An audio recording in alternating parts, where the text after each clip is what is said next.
नमस्कार. आवाज माझा ऋतुवाहिनीमध्ये आपल्या सर्वांचं स्वागत. वळत आजच्या काही ठळक घडामोडींकडे. युती व्हायला हवी, मुख्यमंत्र्यांचे स्पष्ट प्रतिपादन.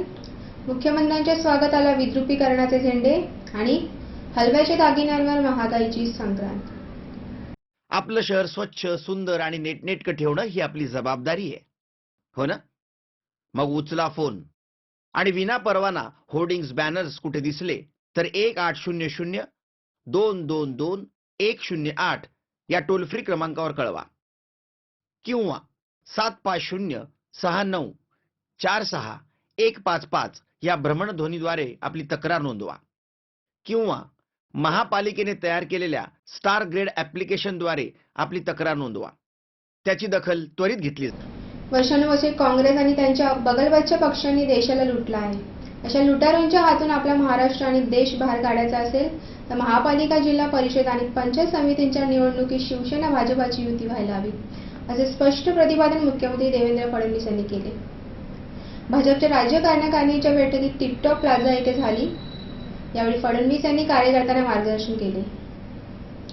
महापालिका, जिल्हा परिषद आणि पंचायत समितींच्या निवडणुका येऊ घातल्या आहेत. अशा वेळी कार्यकर्त्यांच्या मनात युतीचं नेमकं काय असा प्रश्न असेल, पण त्यांची काळजी तुम्ही करू नका. युतीच्या संदर्भात योग्य चर्चा योग्य पातळीवर सुरू आहे. कारण आपली युती केवळ सत्तेसाठी नाही तर एका ध्येय धोरणाची झाली आहे. महाराष्ट्रातील सर्वसामान्य जनतेच्या जीवनात परिवर्तन द्यावे, त्यांना पारदर्शी कारभार मिळावा यासाठी आम्ही युतीच्या चर्चा सुरू केल्या आहेत, असे मुख्यमंत्र्यांनी सांगितले. आमचे अनेक बाबतीत शिवसेनेशी मतभेद आहेत, हे प्रामाणिकपणे सांगतो. आमच्याही सगळ्या गोष्टी शिवसेनेला मान्य असावेत अशी आमची अपेक्षा नाही, कारण आम्ही दोन वेगळे पक्ष आहोत आणि दोन वेगळ्या पक्षांची मते वेगळी असू शकतात, असे मुख्यमंत्री म्हणाले. देशात आणि राज्यात अनेक वर्षांनंतर पंतप्रधान मोदी यांच्या नेतृत्वाखाली काँग्रेस मुक्त हिंदुस्थानाची संकल्पना उदयाला आली आहे. देशाला आणि महाराष्ट्राला लुटणाऱ्या काँग्रेसला पुन्हा ताकद मिळणार नाही याची काळजी आपल्यालाच घ्यावी लागेल. यासाठी युतीची चर्चा सुरू आहे. शिवसेना भाजप युती ही केवळ जागा वाटपासाठी नाही, जागांची तडजोड तर कुणाचीही करता येते. जनतेच्या जीवनात नव्या परिवर्तनाचा आमचा संकल्प आहे. ही दुष्काळमुक्त त्या ठिकाणी केली. जे विश्वासाचं वातावरण वेगवेगळ्या विभागांमध्ये काम करत असताना वेगवेगळ्या योजनांच्या माध्यमातून शहरं असो, गावं असो, सगळीकडे परिवर्तन झालं पाहिजे, सगळ्या समाजाच्या जीवनामध्ये परिवर्तन झालं पाहिजे, अशा प्रकारचा प्रयत्न आम्ही केला. त्यातनं जो विश्वास तयार झाला, निश्चितपणे लोकांनी त्या विश्वासाला पाठबळ दिलं. माननीय मोदीजींच्या नेतृत्वामध्ये ज्या प्रकारे काळ्या पैसा आणि भ्रष्टाचाराच्या विरुद्धची लढाई सुरू झाली आणि या लढाईमध्ये ज्याचा उल्लेख या ठिकाणी आर्थिक प्रस्तावामध्ये माननीय सुधीर भाऊंनी मांडला आणि आशिषजींनी त्याला अनुमोदन दिलं. नोटाबंदी हा केवळ एकमेव विषय नव्हता, तर मोदीजींनी आल्यानंतर पहिल्या दिवसापासून काळ्या पैशाच्या विरुद्ध एक सिस्टमॅटिक लढाई सुरू केली आणि एक एक पाऊल उचलत ज्या प्रकारे नोटाबंदीचा निर्णय त्यांनी घेतला, खऱ्या अर्थानं या ठिकाणी हे तर स्पष्टच झालं की या नोटाबंदीच्या निर्णयाला महाराष्ट्रातल्या जनतेनं आणि देशातल्या जनतेनं पूर्ण समर्थन दिलं आणि म्हणून खऱ्या अर्थानं आजच्या प्रस्तावामध्ये आपण केवळ मोदीजींचं अभिनंदन केलं नाही, त्याचं अभिनंदनाचे पात्र आहेतच. राज्य कार्यकारिणी बैठकीच्या निमित्ताने चला महापालिका जिंकू असा नारा देत ठाण्यात शक्ती प्रदर्शन करू पाहणाऱ्या भारतीय जनता पक्षाने गुरुवारी शहरातील गल्लीबोळात नेत्यांच्या स्वागतासाठी फलकाबाजी करीत आचारसंहितेला केराची टोपली दाखवली, शिवाय शहर सौंदर्यीकरणाची येशीपेशी केली. मुख्यमंत्री देवेंद्र फडणवीस यांच्यासह राज्य मंत्रिमंडळातील वरिष्ठ मंत्र्यांच्या डोळ्यात देखील महापालिका अतिक्रमणाविरोधात पथकाला पाकुला दाखवत ठाण्याच्या प्रवेशद्वारापासून घोडबंदर रोडच्या टोकापर्यंत यच्छत फलकाबाजी करण्यात आली होती.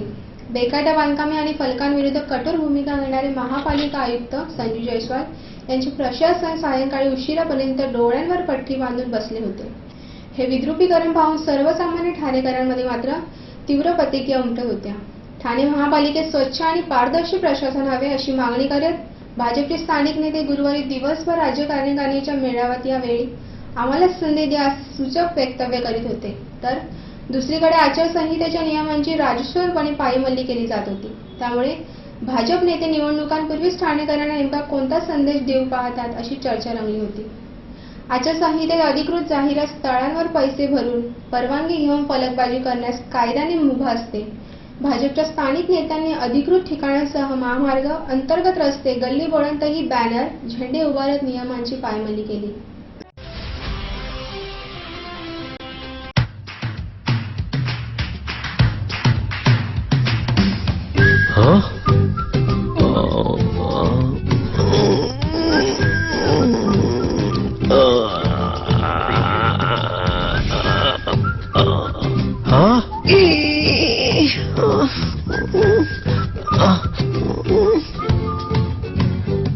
To do the DTH recharge immediately, just click on TJSP Smart Money. Enter your MPIN. Go to Merchant Payment. Select DTH Recharge, Service Provider, your account number, the money you want to transfer. Select your account, enter transaction PIN. As transferred.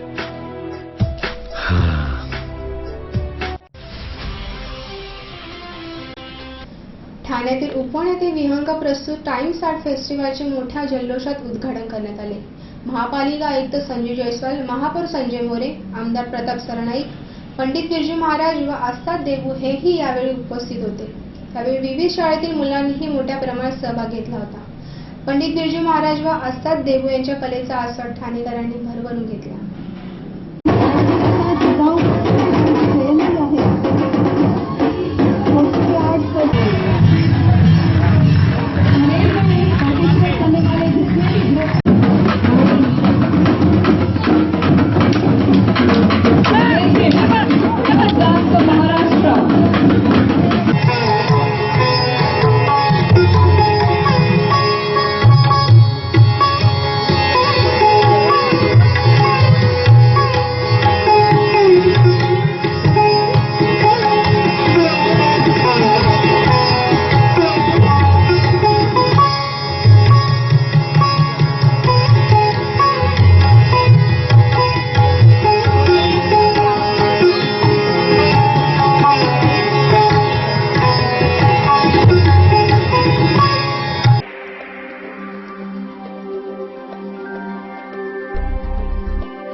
परंपरा है शान हमारी, इससे है पहचान हमारी.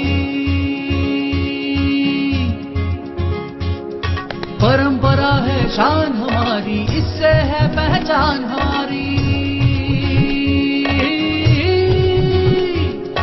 काला रंग से चलो सजाए, काला रंग से चलो सजाए, कला रंग से चलो सजाए रिश्तों की तस्वीरें प्यारी.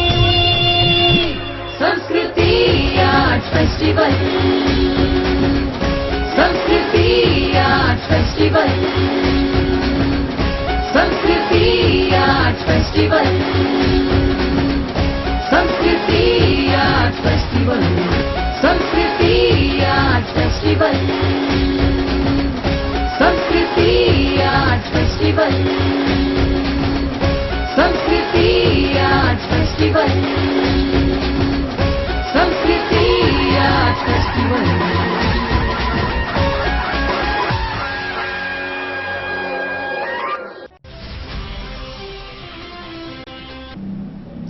मराठी वर्षामधील चैत्र महिन्यात संक्रांत हा सण येतो. या सणाच्या दिवशी तिळगुळ वाटून साजरा करण्यात येत असला तरी या दिवशी पतंग उडूनही हा दिवस साजरा केला जातो. यावेळी पतंगावरती पंतप्रधान नरेंद्र मोदी यांचे चित्र व नुकत्याच बदललेल्या नवीन नोटांचे फोटो आहे. या पतंगाचा खप होत असल्याने विक्रेत्यांनी सांगितले. तसेच यावर्षी बेटी बचाव व लहान मुलांना आवडणाऱ्या कार्टूनच्या पतंगांचाही खूप मोठ्या प्रमाणावर विक्री होत असल्याने विक्रेत्यांनी सांगितले.